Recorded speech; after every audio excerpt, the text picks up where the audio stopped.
திண்டுக்கல் காவல் நிலையம் முன்பு கழிவுநீர் ஓடையில் ஆண் பிணம், போலீசார் விசாரணை.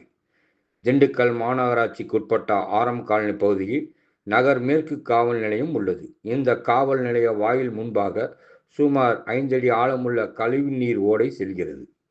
இந்த சாலையில் நாள்தோறும் ஏராளமான பொதுமக்கள் நடைபயிற்சி செய்வது வழக்கம். இதற்கிடையே காலை நடைபயிற்சி செய்து கொண்டிருந்தவர்கள் கழிவுநீர் ஓடையில் ஆண் ஒருவர் பிணமாக கிடப்பது குறித்து அருகில் இருந்த காவல் நிலையத்துக்கு தகவல் கொடுத்தனர். இதனைத் தொடர்ந்து அங்கு வந்த காவலர்கள் உடலை கைப்பற்றி கால்வாயில் இறந்து கிடந்த நபர் யார் என்பதை குறித்து விசாரணை செய்து வருகின்றனர். சுமார் 45 முதல் 60 வயது கொண்ட முதியவர் போல் தெரிகிறார். அவர் கருப்பு நிற டிஷர்ட், கருப்பு டவுசர் அணிந்திருந்தார்.